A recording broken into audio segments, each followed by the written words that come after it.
Hello and welcome to A Piece of String, the show that brings together comedians and scientific minds to ask and maybe answer the biggest of all questions ever. I'm Matthew Shribman, I'm a chemist and some might say a biophysicist, and with me today are Josie Peters, an astrophysicist. Good day. James Hay, an epidemiologist. Hello, hello, hello. And Laurie Blair, a writer, journalist, comedian, and my best friend. Hello. Three of us, and three of us only, will ask a question to which one of us secretly knows the answer. Points will be allocated on a entirely arbitrary basis by our producer, Sam Lee, and the winner will get this woolly jumper I just bought for £5. Good grief, what a bargain. That's good woolly jumper. Hideous. But me and James Hay are not your best friend. Yeah, so. Sorry, guys. There can be only It's one. news to me as well, but no, I will revel in that title. Right, okay, I'm going to ask a question first. Here goes. Which animal is the best mover? Like fast or most exciting or like good dancer? The best, Josie. Just All of overall, those like, as all one. metrics. What about best at like moving home? Mm. You know, like best at moving stuff. Or the best at inspiring emotional reactions. You know. saw that warthog and brought a tear to my eye. So just any the way it emoted. Yeah, basically. Oh, like a very sad hippo. Best move. Sad hippos. I was thinking about, you know, those my favourite Attenborough clip of all time. You seen the one with the hermit crabs when they change their shells? Oh, Tell us, and they're all James. in a It line. rings a bell. So good. So like obviously like the size of their house is fixed because it's just like shells or whatever, but the hermit crabs grow, so they need to obviously upgrade their house sizes. So the way they do it is they find another hermit crab that they reckon is about like the size they want to be, and they follow them round until they change their house. But because obviously you need a house to go into as a hermit crab, each crab has to wait to find a crab that they can kind of swap with or like kind of upgrade with. One that's slightly bigger. Yeah, so they form these like kind of chains of like increasing hermit crab size until They're the biggest literally- one finds a new home. They're following one another. Yeah, around. yeah, All and of then them. eventually they, you know, the chain gets completed and they just all suddenly move, and they all like switch to the Wow. They next all one. swap at the same Yeah, time it's and like so pass the shell behind them. Whoa. And it's absolutely adorable. So it's very moving as well.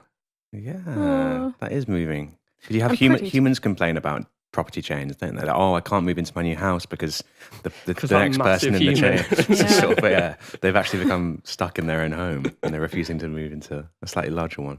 Yeah, if you cannot get out of your own house, then that's a problem, isn't it? I mean, I guess you know, to take a very scientific approach to this question, we're just kind of thinking, does it do what it does it excel at its activity, like hunting or evading predation? Maybe like a sort Oh, of yeah, it could be yeah. like a most kind of like slinky mover, like a really Like a pine marten. gecko, an eel. What animals can dance? birds. What animals can, like, if you play them like an absolutely sick tune, they'll like jive? I've seen a lot of videos of budgies doing that thing where they sort of rock their entire Yeah. body from side to side, which, you know, is pretty good. I reckon dogs could. I reckon we've like accidentally selectively bred dogs to dance. Mm. Because I mean that's like most of like the They traits just of need the dogs now. We opportunity, just- don't they? Yeah, which like that's cute. Let's have like 10 more of them. They just need the encouragement. They just need someone to tell them that they're good enough. Yeah. As soon as they see those light up dance Confidence floors, they'll be on it. Yeah. There is a famous video that often does the rounds. It's of a kid in a favela in Brazil, like dancing with this dog, and the dog is like literally like shaking its, what's the word? Booty? Booty. Yeah, booty, sorry. Like up and down, really kind of rhythmically. He's looking really excited too. And it's kind of, yeah, sort of baile funk kind of thing going on. There's this bird called Snowball. It's a cockatoo.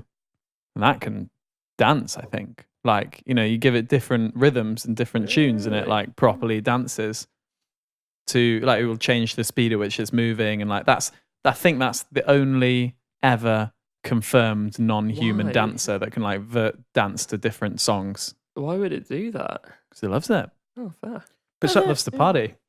well, say some dances require like quite complex time signatures, like, you know, things like bachata and like cumbia and stuff like that, and merengue. I don't know, like you've got to like be like, oh, and that now we're in the 5/6 bit. Can an animal do that? Yeah, you should see the footwork. It's amazing. Okay. Drop And a when beat. it Take takes your the word lead for and it. it's holding your hands with its wings and it's It's spinning you large, around. This is Out of like control. tangentially related, but I was trying to think like why would an animal like evolve like a sense of rhythm, and like I found a fact where I didn't realize that when kangaroos bounce, at the kind of lowest point of their bounce, when their body's compressed, is when they exhale. And then when they kind of spring back up, they inhale. So there's like a lot of like mechanically assisted breathing from the way they bounce. So they've kind of like co-opted like the mechanics of bouncing to like make their breathing more efficient. So that's quite interesting. But So they can breathe without bouncing. Yeah, they can. Yeah. I did check that, but like, Phew, because I was really worried about that. just like all these kangaroos just bouncing forever, just so tired. Someone got an answer. I've got a list of facts, Go on, mate. which I can try and Slide bundle them into out. an answer. I mean, animal movement is like far more interesting than I thought when I started researching this. So there's like, obviously, there's like, what do you think of like the 3 types of movement in the animal kingdom? Sensual. Sensual movement, rhythmic movement. We've been through this. No, like in terms of Oh. modes of movement. What, like Modes. moving your head around? Yes. Okay. What I mean is like swimming, flying, and like land-based transport. And so all of these have like systematically different levels of efficiency. So like swimming is considered the most efficient. Flying is the second most efficient, and then traveling on land is the least efficient because you have to overcome inertia Sure. to get going. It's barely worth it, It's is it? barely worth it. Slithering. I tried to slither to work the other day. It took me hours. Undulation. It's not worth it. So there is like I've got a list of like Especially downstairs. animal movement types I really wanted to say, and then I'm going to try and answer it. So like, I didn't realize that octopuses and like cephalopods, so squids, octopuses, they use jet propulsion to move. So they don't like they just like shoot like spurts of like water or fluid out behind them, and that makes them move. Whoa. Short-legged mantis shrimps do backwards cartwheels to move. What? Yeah, apparently not very backwards? good. Yeah, so they kind of like coil up and then they throw themselves backwards and like do Like on somersaults. Worms too, when you double Yeah, back. when you double Oh. backspace, yeah. There's these animals called velella, which use sails. So like, so you know, like Portuguese man o' wars. So they're Oh, yeah. these kind of like colonies of like have sails. They like have sails underwater, so they like kind of put these sails down and then they like currents move them. Velella put the sails up in the air and they use like literally wind power to move around. Wait, what do? Velella. They're What, like Velella? they're a type of hydrozoa, so they're similar to like Portuguese man o' wars. That for me resolves why they're called man of wars, because man of war for me is also like a rigged sailing ship. I've never understood why. Oh, why? yeah. I was like, that's not a man. Neither is it particularly well equipped for war. Thanks for coming along, Laurie. Yes.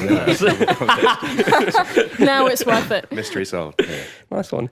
I didn't realize that. I know we always talk about ants. Ants. Right, gliding ants. No. So they're the They ants glide. that glide. No, they if they don't. fall No, off they trees, they kind of tumble from it, then they glide back to their tree. And if you compare gliding ants to non-gliding ants get back to the tree 85% of the time, whereas non-gliding ants get back 5% of the time. So there's literally like deliberate kind of like gliding back towards their nest. Wait, how do they glide? They got little wings. They have like really or- like flattened legs and like body shapes and stuff.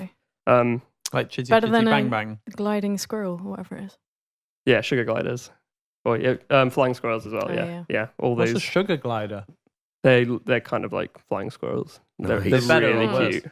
It's me Better. with candy Definitely floss on my better. arms. Yeah, what a great name. I'm the sugar glider. Coolest name in the animal kingdom. Anyway, those are some good facts. I thought, how can I answer this more objectively? Obviously, scientists have done this because that's what they like to do. And speed is probably quite a bad measure of like what's the best mover, because obviously like there's fast animals and there's slow animals. So peregrine falcon's the fastest animal, dive at 389 kilometers per hour. Cheetahs run at 120 kilometers per hour. But they're really peregrine falcons, that's not self-propulsion. They're just falling. Cheetahs. Does that break the sound barrier? No. What is this? I don't know what the limit is. I don't think so. Surely not. Wait, how Surely fast did you not. say again? 389 kilometers per I hour. thought you said meters Oh, per second. hour. yeah. Meters per second. I mean, that would be Pretty fast, ludicrous. that. Carry on. But obviously, like, Sonic boom every time a peregrine falcon goes Peregrine to falcon, hunt. mate. The windows in the house are destroyed. these are all like really inefficient like ways of transport. So cheetahs are really inefficient when they put on these bursts of speed. So scientists have this measure called cost of transport, which is basically like the amount of energy required to move a unit of distance. And you will never guess what the most efficient animal is. Millipede. Slug. Laurie? Not a human. Not a surely. human. Oh, slug was Laurie a- wins. It is not a human. Slug was a great shout. Sea slug. No, it's not a slug of any sort. Mm. It's okay. Shall I tell you? Yes, please. Because this is just going around in circles. It's the jellyfish, apparently. Whoa. the most efficient. The jellyfish is the most efficient mover by this cost of transport metric. It's like because they don't Is that because they just kind of like blob along? Or do So they actually it is propel because they blob themselves? along. So they move by jet propulsion again. So what they basically do is they open up and they like pull in like a vortex of water. So they basically create an area of low pressure, which pulls water in, that pushes them forward, and then they contract and push water backwards, which keeps pushing them forward. But because both phases of this movement are moving them forward, like they call this like kind of a passive phase that's still giving them propulsion. So it's really efficient.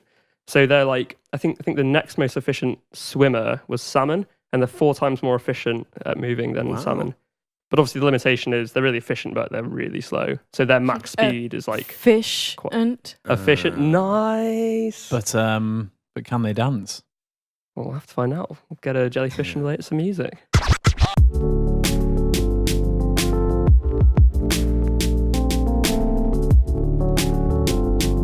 Okay, simmer down, everyone. Simmer down. I didn't realize we were doing it.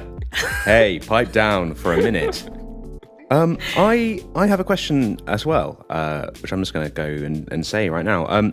Is this: will humans ever be able to create high-speed elevators that pass through the Earth's core, connecting one side with the other? Why does it have to be speedy? Well, to be fair, that is optional. But I just figure you don't want to be in the Earth's core for longer than you have to be. You'd probably want to, if you're going to bother doing it over flying, it should at least be faster, shouldn't it? That's kind of what I was thinking as well. Yeah, because why not fly? Well, if you can get from, and I'm thinking of the examples I'm thinking of here are Paraguay and Taiwan, which are need to be linked. Yeah, well, diplomatically, they're like, they're very close. They're like sort of.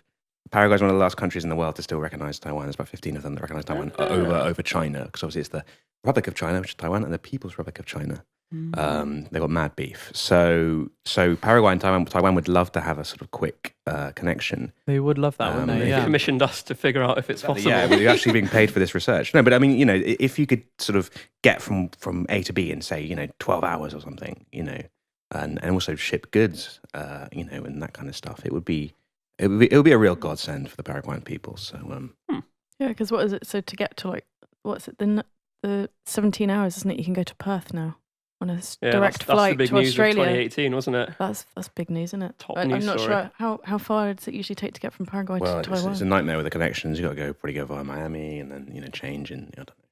You've seen that thing where you try and like Google getting from a certain place in Japan to Korea, and you get directions, and Google like has it's an Easter egg where if you do a certain place to a certain place, then it insists that you take a jet ski across the ocean to South Korea. Gives you accurate timings though. But in Oxford, as a genuine one, not as a jokey one, they actually give you instructions to punt sometimes, being like, have you considered punting your way to your destination? It's kind of fun. Right, it's sponsored, isn't it? It's sponsored by Big Punting. Yeah. Do you remember when they were like investing a huge amount in the Eurostar to speed it up by like 20 minutes? And this marketing executive, I forget his name, but he was like, if you took about a quarter of that money, then you could pay like loads of the world's top models to just walk up and down the train in their underwear for the entire journey, serving everyone like the world's best champagne. What an unprompted comparison. And like just delicious food the whole way.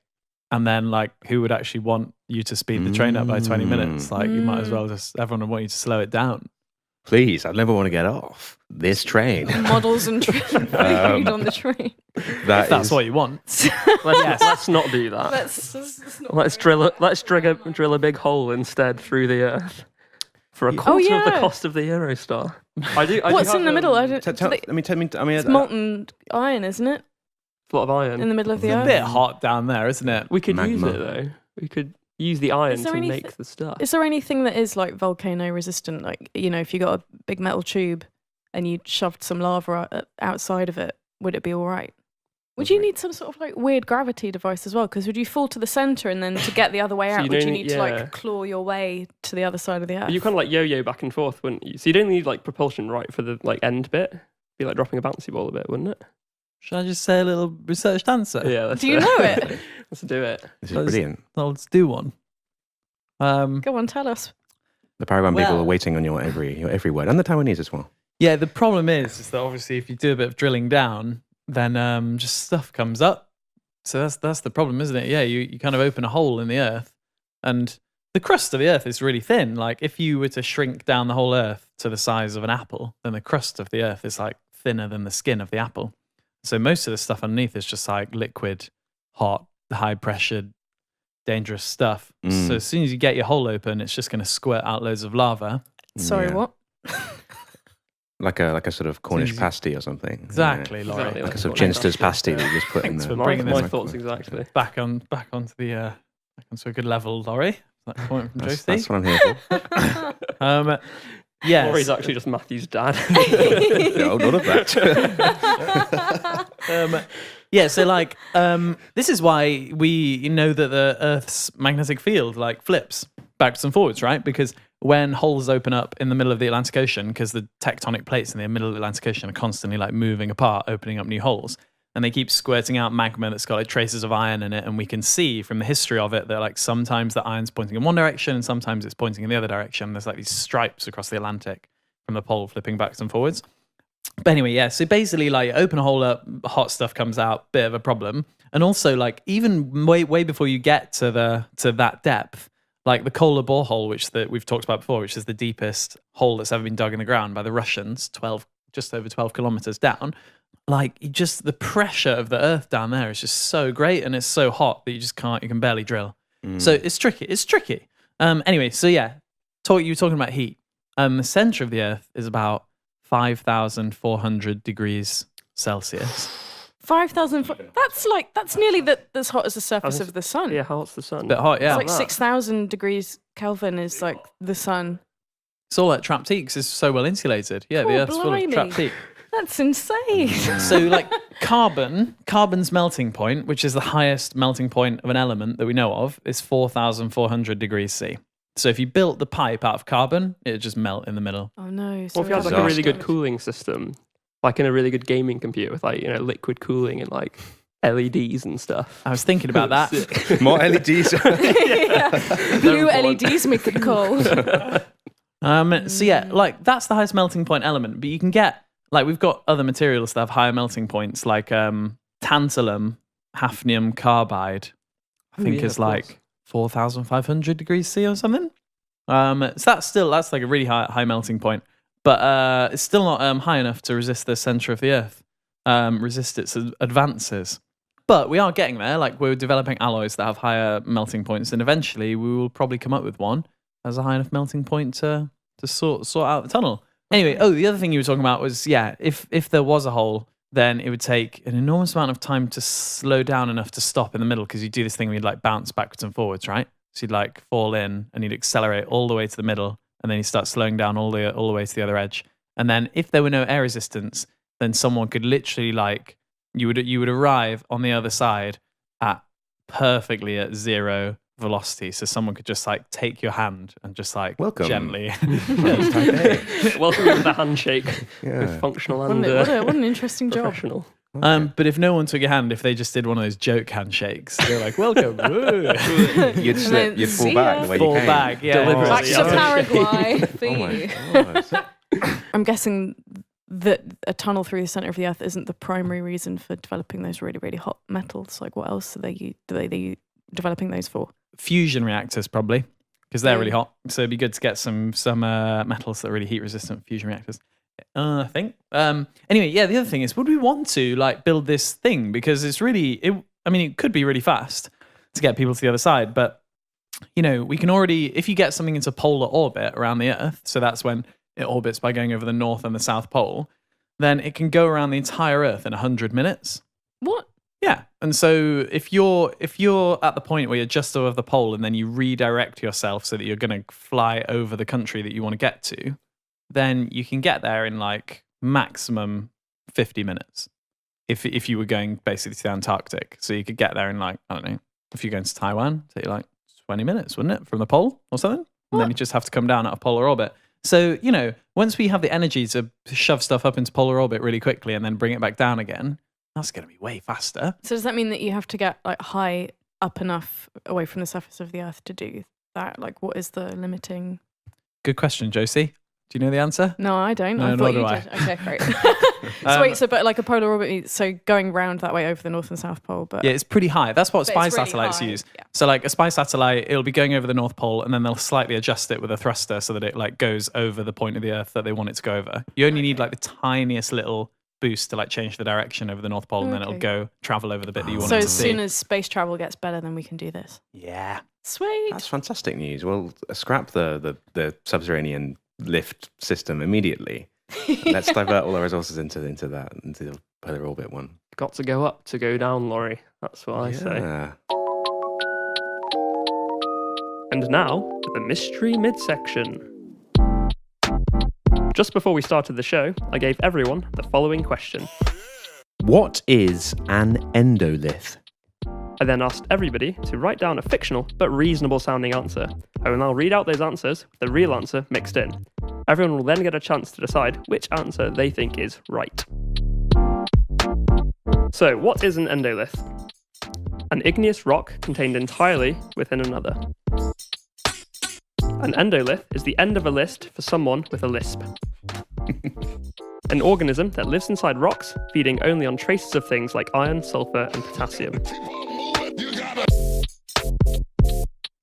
A species of crab with a shell resembling an upside-down monolith.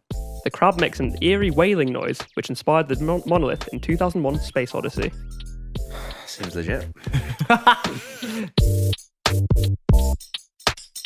A region where the layers of rock are upside down, such that the oldest rock is at the top, and vice versa. Nice. It's a lot of rocks. Yeah, it's quite. Yeah, Wait, quite hang rocky on. So themed, the isn't rock, it? the first rock was a rock inside in a with rock. rock within a Okay. rock. Rock and rock. Then we've got Rock in a rock in a rock. someone with a lisp. Then we've got organism in a rock. We've got species of crab, and then upside down rocks. Yeah. So Laura, you seem convinced Some by of us every did. single answer I read out. Please, it got more and more talk us through your plausible. thought process. As it went on, more and more plausible. I love that idea about things living inside rocks. That's Like, cool, isn't it? you know, like burrowing their way through, like, you know, never surfacing, eating metal. It's a big mood, to be honest with you. I'm inspired by those little guys. The one with about the crabs, what was that? Like this upside down, Upside down monolith. Well, what is a monolith? Like, Yeah, monolith. well, but isn't They're that? like the big like tower things, aren't they? You think, Isn't that an are you obelisk? thinking of an obelisk? I might have been thinking of an obelisk. What's a monolith? A monolith then? can be any large rock, presumably. Yeah, an upside down big rock. Okay. I love it. Right, underline that definitely one not as a mine. prime. That one is being eliminated from the rank. Some gamesmanship going on here. Wait, so can we just talk about this rock inside a rock? How did it get there, you know? Doesn't sound very plausible, does it? What if you drop a rock in some like magma? Yeah, what if you've got a bunch of different molten rocks in the same Matthew, area? it's One easy. could cool inside another one. Rock in a rock, but then is the outer rock a rock, or is it like a coat? A coating? Sort A of. rock Surely it's thing, got to be yeah. a rock to the core. Well, you think as soon as a rock like fuses with another rock, it's just one rock. Yeah, exactly. You can't have That's two Is it right. rocks. like a different rocky Absolutely not. structure? What do you think, Josie? I can't remember most of the answers, so I'll pick one of the rock ones at random because it's got to be one of those, isn't it? No, whaling crab. Whaling crab. With the upside down monolith. Look, Did my we ju- vocabulary is not as strong as everyone else's, I- and I'm not really sure what a monolith is. So in my imagination, he's having a lovely time. I also dislike that because it says Handing points it's to James. an eerie whaling. Well, I mean, that's a value judgment. I mean, what's an eerie whale to someone might be a very alluring siren like. You know, I don't know. Wait, we've got to do this in order, don't we? Wait. Firstly, Laurie, what's your All right. official answer? I without a doubt, I'm going to go for the organism living inside a rock. Organ rock. Okay, noted. Yeah, mate, 100%. I'll take that. Okay. All right, whaling crab, I'll have it. Don't look so despondent. I'll have the Josie. whaling crab, please. Steamed. The answer. Okay, so you guys did well. Josie, why do you think it was the crab? Well, I mean, I didn't really think it, but Yeah, I I just know. thought it would be nice. That was my rubbish made up one because I genuinely didn't know what a monolith was. I'm going to. But you know the monolith in 2000. Is it the thing in 2001 Space Odyssey? It's like you know that thing at the end. Well, that's just a big rock. A monolith is a geographical feature consisting of a single massive stone or rock. Yeah, big It rock, is a as rock. Laurie said. Yeah, but I Big thought it was ol' pointy, rock. like specifically pointy. Anyway, the answer was organisms that live inside rocks. So These are organisms like bacteria, funguses, etc., that live inside rocks, corals, animal shells, or in the pores between mineral grains of rocks. Which I thought was really cool, because these are of interest to astrobiologists, apparently, because they kind of represent what, they're like kind of sanctuaries for organisms, like living deep inside like the Earth's core or whatever. So we found these endoliths in rock 3 kilometers deep at temperatures of up to 120 degrees Celsius and at really extreme pressures. So these are called extremophiles, so things that live in really inhospitable places. And what is really interesting is that they have really slow reproduction cycles because there's obviously such little like energy available to them.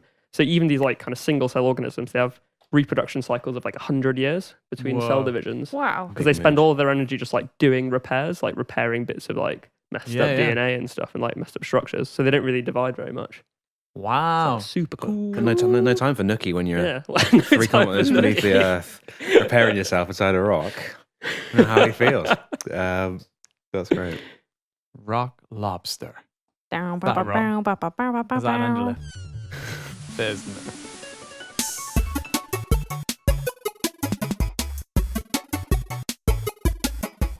James. So my question is, what's left to find at the bottom of the ocean? Or we found everything? That's it. Call off the Yeah, search. It's all been Yes found. or no? Is there anything The old left? lady's necklace from the Titanic. Okay, totally unrelated to the oceans, but kind of related to water. Someone was saying to me the other day, and by the other day I mean yesterday, and by me I mean both of us, James, that East Anglia was a desert. Oh yeah. Because they said that they were Yeah, told they at say that. university that there's so little rainfall in East Anglia that it's officially a desert. Does that sound right? That can't be right. Right? I mean, I guess if that's how you define a desert, then it is. Yeah. I mean, East Anglia is just lucky enough to be next to a rainy place that you can pump water to it, right? But is East Anglia, doesn't it rain in East Anglia? I thought it was famous for getting a fair amount of rain. Yeah, but they it's famous import for it being though. It's very not dry. natural. Yeah, I didn't know that. So maybe it is actually desert. Maybe that was Yeah, the it could truth. be. Yeah, I don't think they were just saying it for the sake of saying it. Because the Antarctic's a desert, right? When did you check it? Did you fact check? Of course I didn't Yeah, check. I didn't check it. I never check. Let's Google it now. I just feel that word desert we need to globally get some sort of agreement on that, because Yeah. people You're right. always talk about the Atacama Desert. They're like, oh, it's the world's second driest desert. And people are like, all right, well, I'm not interested. Boring. It's like, well, no, obviously, because the most driest, or indeed the driest desert is the Antarctic, right? Yeah. So I just feel it's a bit of a shame that the Atacama has its.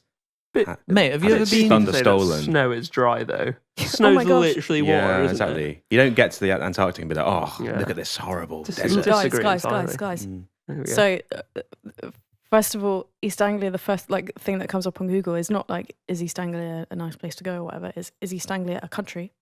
But apparently, East Anglia, drier than the Sahara. Whoa. No. So in 2011, there was an article on the Daily Star that was saying it was so dry that Norfolk, Suffolk, and Cambridgeshire are on track to qualify as deserts. On track to qualify as East desert. Anglia, Classic choice of East words. Anglia received 100 mil, between 100 mil and 110 mil of rain in 2011, whereas the Sahara had 125 mil. So it was drier than the Sahara. Whoa. That was 2011. I'm not sure about the rest of the years. I'm sure there's a table and a chart, but That's exciting. there we go. You know, like in the Sahara, does that all happen at once? Because I remember like at school or like What, in one big drop? Well, I remember like like watching the Magic School Bus or something, and it was like about deserts, and like it's like, oh, the desert's so dry, but then it gets flooded, and all the life comes to fruition. Whereas East Anglia, maybe it's just a bit all the time, so it's probably still better. Like feels wetter. That's a good point. You do get like monsoon season Yeah. in like Norwich. It's do you? like when they're like, oh, it's like 16 degrees, but it feels like 10. It's like rained 110 mil, but felt like a meter or something. So yeah, that's just the point I wanted to Yeah. raise. Laurie, have you ever been to like an observatory in the Atacama Desert? Seems like the kind of place you'd go. I have. Have you? Yes. Which one, Laurie? I've been to both of the big ones. Paranal, which is Yep. sort of more towards the coast, and I've been to. It's embarrassing. I've forgotten its name. It's the slightly more famous one with all the antennae like How many Oh, dishes? they're doing the square kilometre array, the big one. No, that's not in Oh, South it's in America. Australia. It's in Australia and South Alma, Africa. it's called. Alma's. Atacama large millimeter array. Trying to get telescope time on Alma, mate. That is. Woohoo.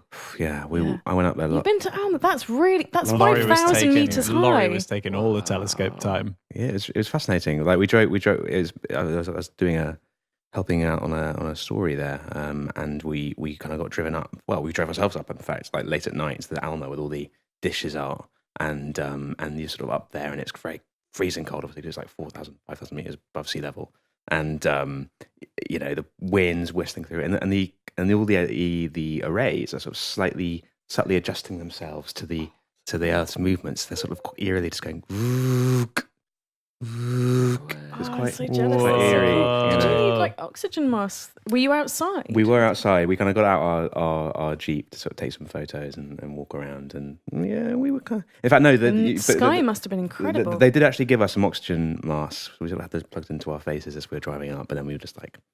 That's fine, so cool. Too hard a little for bit. that. Yeah, That oxygen. oxygen. That's what we're... I use a telescope that looks like that, but it isn't that one. But yeah, it has lots of dishes moving at the It's same made of time. Lego. Yeah, it's all Lego. It's all in my back garden. I'm not really doing a PhD. Just for the listeners, the reason why like the telescopes there are so exciting is because basically to do with the temperature of the oceans and the temperature of the Atacama, the wind that blows off the oceans is really, really flat. And because of that, you get very little distortion in the air. So you can see the night sky really, like, especially clearly from that part of the world, more so than any other part of the world, I think. Right? Yeah. But it's also getting up that high as well. You get And the height, yeah. Yeah, because where it is, it's like a big flat plane, isn't it? That's it's right. Like 5,000 meters. And at Paranel, they're sort of like all the clouds kind of just form, settle beneath the observatory. So you sort of look out, and it's this like sea of cloud everywhere, and you're above it all. They're building another telescope nearby called the European Extremely Large Telescope. EELT. Boom! It's going to be insane. Oh my gosh! There was a massive Lego one of it at work, but I don't know if it's still at work now. Extremely large. It's so the telescope I use is the Very Large Array. But yeah, the European Extremely Large Telescope. Man, it is going to be the business. If you are excited about telescopes and astronomy, Google it and see the stuff it's going to do. It's going to be so cool. Oh, wow. So, has anyone got an answer to what's left to find at the bottom of the ocean? As far away from the one. Nobody knows, so let's run away. I mean, presumably there's what's that stat that's always bandied around? Like we know less about. We know the surface of Venus better than we know the bottom of the ocean. Yeah, exactly. Yeah. There must be some stuff. It's probably loads of James Cameron films. Because he keeps going down there. So he went down there for the Titanic and then he went back in like 2014. He's just that he's scattering copies of his DVDs. No, he's finding them. Oh, they're already there from the Atlantean people. I had a little searcheroo. What did I find out? Let me tell you all my news. So yeah, more than 80% of the ocean has never been seen, mapped, explored, nothing. So there's a lot of ocean to see. There are different ways I tried to go about this. So at the very bottom of the ocean, what is the bottom of the ocean? The deepest part that we know about is called the Challenger Deep, and it's the deepest part of the Mariana Trench, and it's 7 miles down. That's quite far. If you don't know where the Mariana Trench is, I didn't. It's near the Philippines and Guam and the Mariana Islands. Wow. In terms of other stuff that people have found, even on the shoreline in Norfolk, there are some 800,000-year-old footprints. That's quite nice. Whoa. In Norfolk, guys. It's not even 800,000. far. What's that like? Is that a kind of previous to Homo sapiens? Yeah, I guess so. Yeah, some sort of very old footprints. If you go to Italy, there's an old city called like Baia where you can actually swim among the ruins because they're not even that far down. Yeah. Yeah, mate. That's cool. There is also a pyramid near Portugal that's only 40 feet below the surface. It's like 20,000 years old, and it would have been around like near the last ice age. Wow. That's crazy. That's unreal. There was a ship from sort of the 1st century BC which had the earliest known computer aboard it and loads of other cool statues and things. But quite far down, 14,000 feet down, there's some rocket engines from NASA's Saturn V and some really deep shipwrecks and stuff. So that's some of the cool stuff that's already been found. There are loads of other things as well, like obviously loads of shipwrecks, shoes, trains, Shoes, trucks. yeah. Trains? How do you get a train down there? Yeah, Deliberate trains? just like weird things end up in the ocean, man. So Have you seen that Ali G when he's interviewing like the head of the CIA, is it? And he asks him like, "Are you not worried that the terrorists are going to like hijack a train and drive it into the White House?" He's like, "Well, no, It's just no tracks." Yeah, how does a train get that lost, Josie? There's a Thomas the Tank Engine episode about it. Thomas the Tank Engine and to the the deep sea bottom of the voyage. ocean. Yeah. Presumably being transported on a ship, and then that ship itself is wrecked, and the train falls off and That's- goes yeah. sploosh into That's the. plausible. I suspect, and I didn't know until 5 minutes ago where the Mariana Trench was, but now knowing where it is, I suspect there are probably lots of like Spanish like treasure galleons and things like that, like from back in the day. So yeah, it's interesting that you mentioned the Spanish. For many reasons. Just because I have a personal interest. No, so of course one of the things that is at the bottom of the ocean is a lot of treasure. And apparently there were quite a lot of, in particular, Spanish shipwrecks from when they were taking lots of gold and silver and beautiful loot and things from the Americas and sailing them around for about 300 years. And so it's thought, given the amount of shipwrecks and booty that has been found already, that there's probably about $60 billion worth of treasure beneath the ocean. But, you know, it's not really worth it because you've got to go down to the ocean. Yeah. But it is for some people, isn't it? Like being a treasure hunter is like a thing people do. It's a big isn't business. Yeah, there's lots of companies like doing it in the Caribbean at the moment, and there's all kinds of like legal questions about, you know, does that loot belong to you, or because apparently with the Spanish shipwrecks there were like actual records that they kept in terms of what was on specific ships, so they do know that there are still shipwrecks that are left to find. Whoa. But something else that I was thinking was like, I'm sure I've heard before that, you know, actually a lot of shipping containers get lost each year. Oh my goodness. In 2016, this is 1 year, right? $4 trillion worth of shipping containers lost at sea.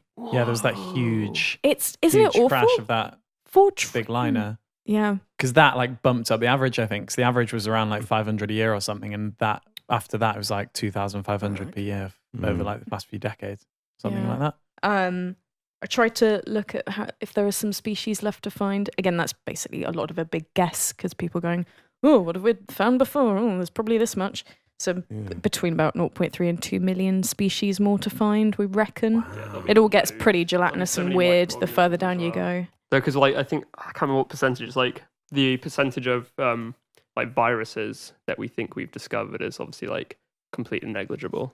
We've got like 0.1% of like virus species so far. Wow. So there'll be like bucket loads in the ocean, I reckon. Yeah, so there's actually a lot. And looking up this, came across quite a funny Australian documentary series called Drain the Oceans, which was like all this sonar technology, and they just like had all this like really fun computer footage of like draining all the oceans and look at all this boat and this ship and that's brilliant. So if you want to be informed but entertained, then look for that. Cool. Thanks, Josie.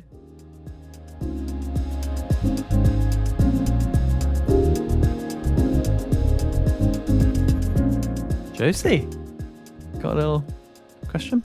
I've got a big question actually. Oh yeah. What's the most eco-friendly meal you can eat? Meat. Did you say me or meat? Meat. Eat me, I am eco-friendly. Yeah, I've spent my whole life battling for the environment. So get me in, yeah. That's the question. Surely if you eat the world's biggest polluter, you know, like the world's biggest like sort of industrialist, and that you'd stop them from doing what they do, and that would eat an oil rig.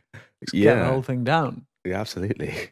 That's very eco-friendly. You don't need to eat them to achieve this. Well, you know, some dispute my methods, but I think it's eat the rich. I take it very literally, and you're so opportunistic, Laurie. It's like, how can we kill two birds with one stone? Have you guys heard of that thing called breathitarianism? Is it eat air? Breathitarianism's like this diet plan where you don't eat anything. That's very dangerous. So you come up with that? No. So you know, there's like books written about it, and like you know, these people really, really believe on firm scientific basis. Surely not How for have they, long. The- how have you they know, lasted long enough to write a that book? actually food is just it's just a fad. Like it's not something you really need. It's just something you think you need, and like you don't. Oh You man, can get rid of these cravings, and all you really need is just air. that's natural selection right there, isn't it? I reckon Chief Breathittarian is a hypocrite and doesn't actually. Actually, definitely true. Very much a cult. Definitely true. He's there eating All his of them steaks do. and veal. Sort of catch him like scoffing. Yeah. What did you eat today, Josie? I had bagels with scrambled eggs and a bit of smoked salmon. And was that eco-friendly, Josie? Don't know. I mean, the crude oil dressing was a Yeah. touch. Yeah. I had a sort of palm oil milkshake this morning, which was absolutely delicious. I just breathed for a bit. It's Good a boy. book I've Good got I lad. could recommend Sure, to you welcome, guys. welcome It's to the riveting. Shall I do a little answer? Yeah. Go yeah. on. Okay. Right. Yeah. Right. So yeah, there's a lot of posts going around on the internet claiming that veganism is unsustainable, and that's basically ridiculous. I mean, I'm not a vegan, but I do try to eat vegan food because basically vegan food is almost always the most eco-friendly food that you can have. And that's just like it's literally just a simple question of energy. Like the problem is that people think, like meat and eggs, like surely it's not that bad for the environment when plants take so much land to grow, and that land could be used for forests. But people just like so often forget that you have to grow the plants for those animals to eat, which takes up a huge amount of space, and those animals don't convert the food into meat and eggs and stuff very efficiently. So yeah, there's always energy lost anytime you're eating anything that's an animal product. So it's almost always more eco-friendly to eat plants. And people say, if everyone turned vegan, then like we'd have to deforest the whole planet to make enough space to grow the plants.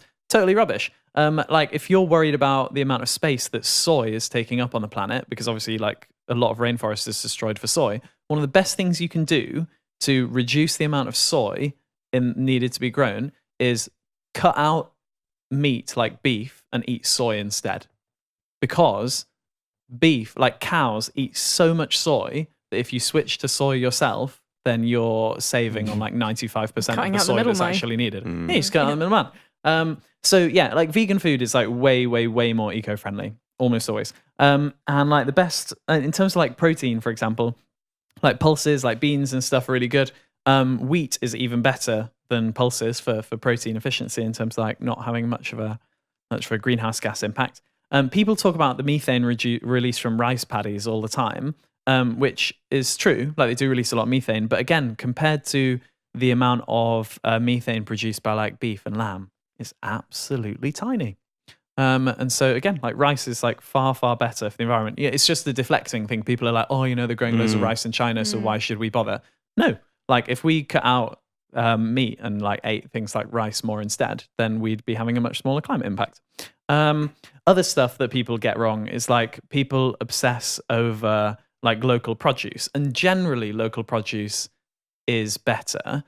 But actually what people forget is that shipping stuff that has a long lifetime is actually really efficient. Like shipping liners going through the ocean are actually not that bad for the environment. I mean, yes, when you're like flying in vegetables super fresh, and that's really bad for the environment. But like shipping stuff is not that bad. And storage, like keeping stuff cold, takes up a huge amount of energy. So it's much better to buy like apples that are in season in another part of the world that can be shipped in quite slowly, rather than like buying local apples that have been stored for like half a year in refrigerators, generally. Anyway, so yeah, like staying on the kind of energy line, like basically if you want to eat something that's like eco-friendly, then as a general rule of thumb, you want to eat something that converts the energy that it gets really, really efficiently. So like plants are the best because they take the energy directly from the sun and they turn it into food. But the problem is like most plants are like sub 5% efficiency. In fact, most of them are like below 1% efficiency in terms of the light from the sun that they convert to food. Lazy. So lazy, yes, so lazy. Not like me and my chlorophyll stores. Far more effective. So yeah, like algae, they have an efficiency of about 0.3%, and they're producing they are the biggest producers of the world oxygen, like that, and the kind of cyanobacteria in the ocean, and they're just doing it at a tiny level of efficiency. But sugarcane, we think has a conversion efficiency, I think, of about 8%. It's the highest plant that I managed to find.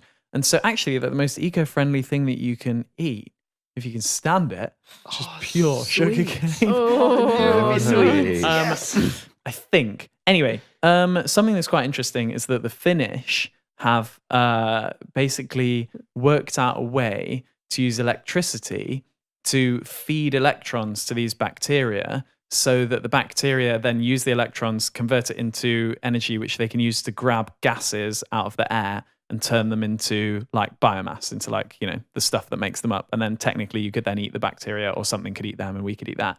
But because we can get solar panels with an efficiency of like 50%, capturing like half of the sun's energy that hits them, use all of that energy to like grow these bacteria in tanks, that is actually going to be more efficient than plants, maybe, when we can scale it up. So if you want to eat an eco-friendly meal, then go to the future to eat the solar stuff from the bacteria, or veganism. Like, you know, obviously there's a lot of questions over like how can it's difficult to get all of the right vitamins and minerals if you're vegan. If you're not, like, you have to be clever with the way that you do it. But I think that the more vegan everyone is, the more eco-friendly everyone will be. And so I'd encourage everyone to not necessarily be completely vegan, but kind of push themselves in that direction. You want to be eco-friendly. Nice. There was a BBC article like a few weeks ago talking about a study called like the planetary health diet. So they were like, if we need to feed 10 billion people, which is obviously like very the near future, like what's the best way to do that for the planet? And it's actually like, it's quite a nice looking diet. Like it's quite like varied, quite balanced. But I think, yeah, a lot of it is about like seasonality, like reducing like relative demands, and like it would be somewhat tailored depending on where you live. Because as you say, like shipping fresh produce is very inefficient. I didn't know that like shipping long-term produce is quite efficient, but yeah, so I would recommend looking at the planetary health diet if you're interested in changing your impact. That's that interesting. diet slightly upset me a little bit because they were kind of, I think they're kind of slightly not wanting to upset people by including beef in the diet. And Yeah, that's true. That That was surprising. Yeah. And the thing is, if you just get rid of the beef, you can like massively increase the number of eggs that you can have. Oh, and eggs are great. And eggs are great. Eggs are Josie loves eggs. I love eggs. I had eggs today. Yeah. Yeah. And so there's stuff in that diet that it seems is kind of in there because they're not wanting to like piss off agricultural lobbyists. Yeah. And the main one is beef. And like I think you could have a much more delicious diet by cutting out some of the more polluting things in it. I guess though, I don't know if this is the same one or not, but The Eat Lancet report. Yeah. oh, okay. But yeah, when they're recommending like one beef burger a week, where there will be some people who literally have burgers every day. Yeah. It's like one so, beef like- burger every couple of weeks. Yeah. And so even though it's still not the best, if you can cut down, it can encourage those people to cut down to that much. I mean, that's a huge impact, right? That's like an interesting like general science advocacy point, isn't it? It's like attainable like intermediate goals versus what is objectively the best thing to do now. Yeah. How do you influence the populations to make broadly the right sort of choices? Yeah, exactly. Yeah. Let's do something palatable first. But that's the thing, like you could literally eat like 20 chicken breasts and that's equivalent to one single beef burger. And I think when people really? Yeah, I think when Yeah, people it's not maybe it's not quite that much. No, actually it's not. Sorry, I've got the numbers wrong. It's more like 5 chicken breasts. But still, it's still a lot. Loads, yeah. It's still a lot. And like I think once people realize like how much more polluting beef is, like massively so than any of the other meats, people will be like, why would we eat any beef burgers at all? Yeah. Bring on Gen Z. Yeah, mate.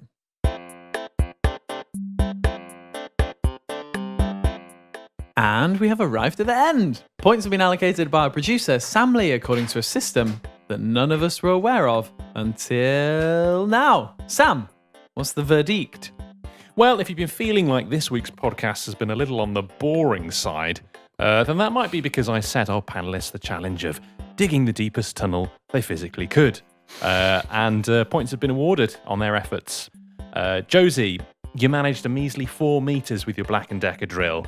Other DIY drills are available. Dang it. Matthew dusted off his Uralmash 4E drilling rig, the one the Soviets used on the aforementioned Kola super deep borehole, but failed to beat their 7.6 miles. Laurie, you had a pretty decent stab with an early prototype of Elon Musk's boring company's latest boring machine named Proofrock. Apparently it's going to be 10 times faster than conventional boring machines.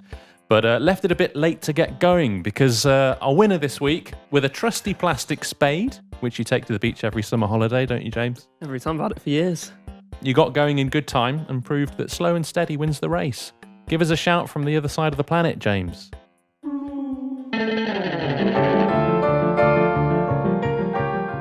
For now, thanks to Josie Peters, Thank you. James Hay, Thank you all. Laurie Blair, Thanks very much. Matthew Shribben, that's me, our producer Sam Lee, and to Unbound for their generosity in hosting and supporting us. You can follow us on social media by searching A Piece of String or String Podcast. If you like the little illustrations that come with the episodes, then you can find me at Art on all those social media places. If for some reason you found what I had to say interesting, it's unlikely, you can follow me on Twitter at LABlair1492. And if you want to find some infectious disease research or just see some horribly inane comments, then follow me on Twitter at JamesHay218. And if you'd like to learn about many and various scientific curiosities from a man in a bath or otherwise located, you can follow me on social media by searching Science of the Bath or Matthew Shribman. And if you have a quirky question of your own that you'd like a scientific answer for, then please reach out to us on any of our social media channels and we'll feature it in one of our episodes. Thanks for listening. Please rate and review us on Spotify, iTunes, etc. It makes a really big difference in spreading the word. We'll be back again in a fortnight, I think. And as usual, let's never speak of any of this ever again.